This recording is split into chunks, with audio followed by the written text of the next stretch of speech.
Hola a todos, bienvenidos a Música Constructiva FM. Hoy nos vamos a sumergir en un libro que estoy segura les va a fascinar. Se llama Juegos en que participamos. Así, del Dr. Eric Berne. Exacto, de Dr. Eric Berne.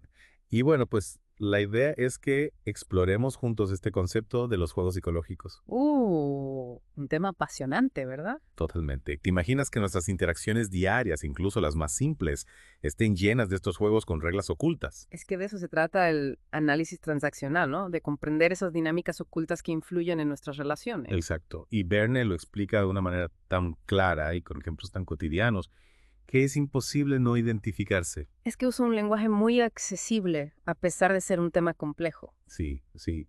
Y eso es lo que me encanta del libro, que te hace reflexionar sobre tu propia vida y tus relaciones. Y te da herramientas para cambiar, ¿no? Para dejar de jugar esos juegos que a veces nos perjudican. Totalmente. Por ejemplo, él habla del juego Si no fuera por ti, que se da mucho en las parejas. Ah, sí, ese es un clásico. ¿Te imaginas? Uno de los dos siempre echándole la culpa al otro por sus propias limitaciones. Claro, como una forma de evitar la responsabilidad. Exacto. Y el otro, pues a veces sin darse cuenta, asumiendo ese rol de culpable. Y perpetuando la dinámica, Ay, claro. al final, ¿quién gana?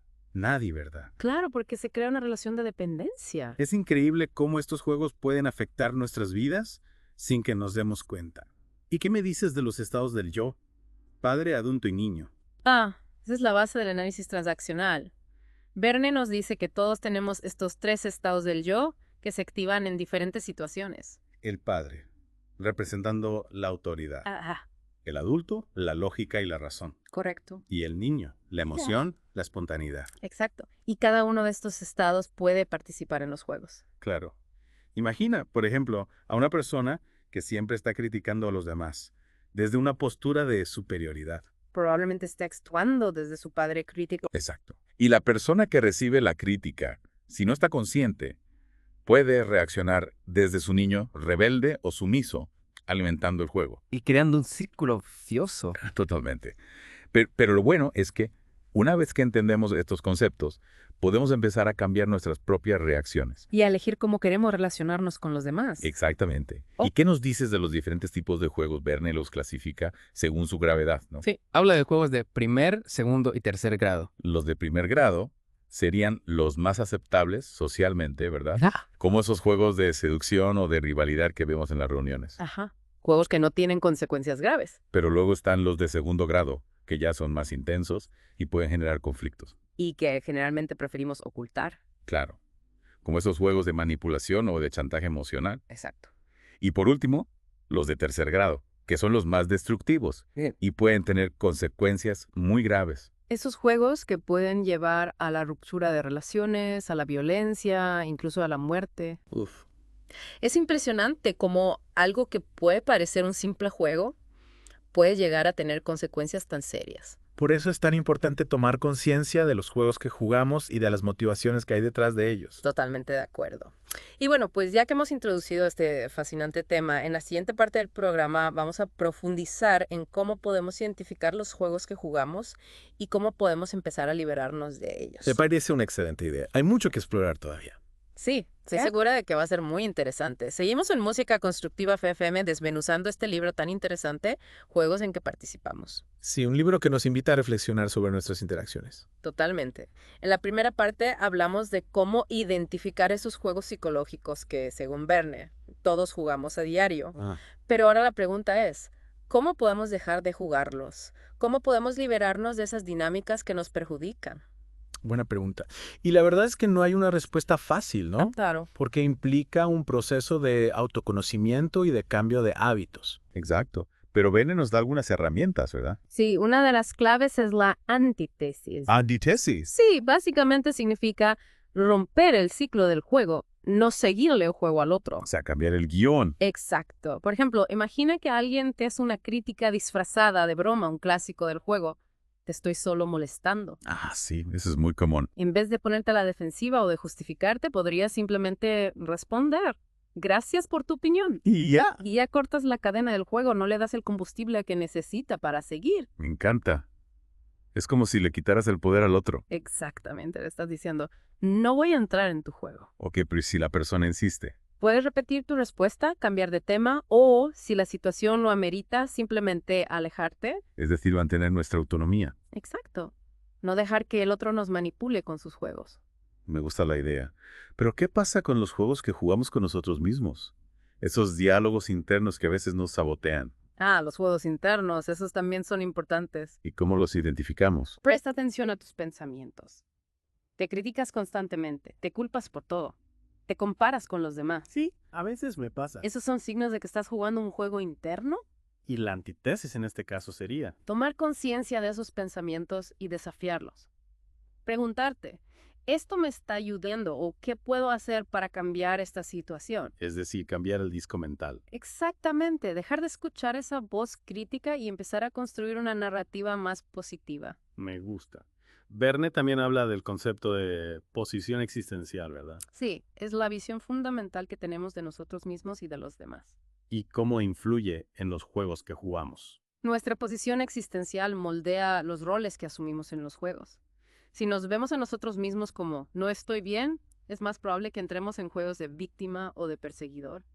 Claro, buscando confirmar esa creencia. Exactamente. Por eso es tan importante trabajar en nuestra autoestima, en nuestra visión del mundo. Ok, ya hemos visto ejemplos de juegos en diferentes ámbitos de la vida. Sí, en el libro hay muchos más. ¿Y qué te parece la idea de que los juegos pueden ser buenos?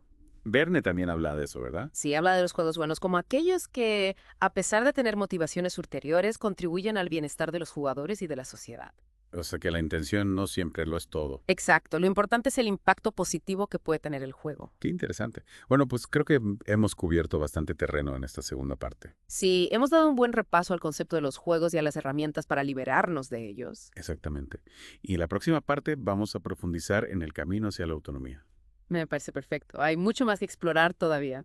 Ya estamos de vuelta en Música Constructiva FM. Seguimos con nuestra inversión en el mundo de los juegos psicológicos con el libro de Eric Berne. Sí, juegos en que participamos. Un libro que realmente nos invita a reflexionar. Totalmente. En las partes anteriores del programa hablamos de cómo identificar esos juegos que, según Verne, todos jugamos.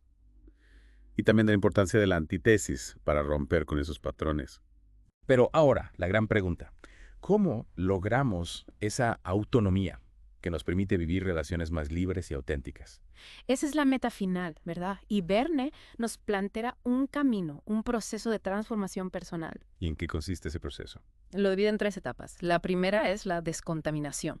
Descontaminación suena intenso. Sí, porque se trata de identificar y limpiar, por así decirlo, todos esos mensajes e influencias negativas del pasado. Mensajes del pasado. Sí, creencias limitantes que hemos absorbido de nuestra familia, de la cultura, de la sociedad.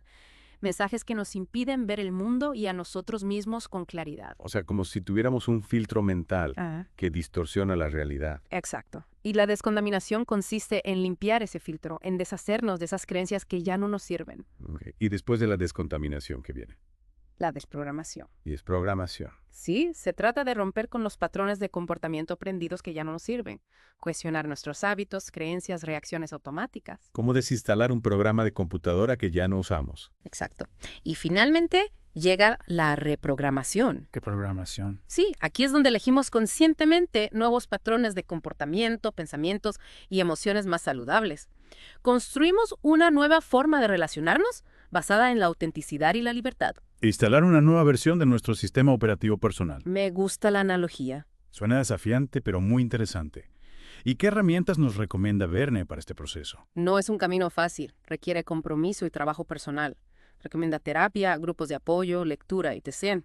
Sobre todo, autoobservación. Autoobservación. Hablando de eso, mencionaste la importancia de la conciencia en la primera parte del programa. ¿Cómo podemos desarrollarla? La conciencia es como un músculo que podemos fortalecer con la práctica.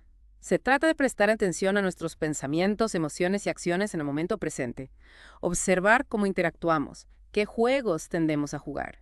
Simplemente observarnos a nosotros mismos con curiosidad y sin crítica. Convertirnos en los científicos de nuestra propia vida. Exacto. Y hay muchas prácticas que pueden ayudar, como la meditación, el yoga o el mindfulness. Ok, que ya identificamos los juegos, trabajamos en nuestra autonomía. ¿Cómo podemos usar todo esto para construir relaciones más auténticas? Verne destaca 3 pilares: conciencia, espontaneidad e intimidad. Ya hablamos de la conciencia. Y la espontaneidad, ¿qué significa en este contexto? Es la capacidad de actuar con libertad, sin estar limitados por los roles y guiones del pasado. Permitirnos ser nosotros mismos, expresar nuestras emociones y deseos genuinos sin miedo al rechazo. ¿Soltar el control y fluir? Sí, algo así. Y la intimidad que implica en una relación auténtica. Buena pregunta. Es la capacidad de conectar con los demás de forma profunda y vulnerable. Compartir nuestros pensamientos y sentimientos más auténticos, sin miedo al rechazo. Construir relaciones basadas en la confianza y el respeto mutuo. Bajar las defensas y abrir el corazón. Exactamente. Y eso puede dar miedo, claro. Sí, implica un riesgo. Pero sin riesgo no hay crecimiento. Bueno, para ir cerrando este deep dive, ¿qué mensaje clave te gustaría dejar a nuestros oyentes? Que a pesar de los juegos que jugamos, todos tenemos la capacidad de cambiar y construir relaciones más sanas y auténticas.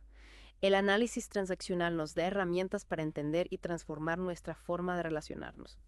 Es un camino de autodescubrimiento y crecimiento que vale la pena recorrer. Un mensaje muy inspirador. Y para quienes quieran profundizar en el tema, recomendamos el libro Juegos en que participamos, del Dr. Eric Berne. Sí, una lectura que nos cambia la perspectiva. Totalmente.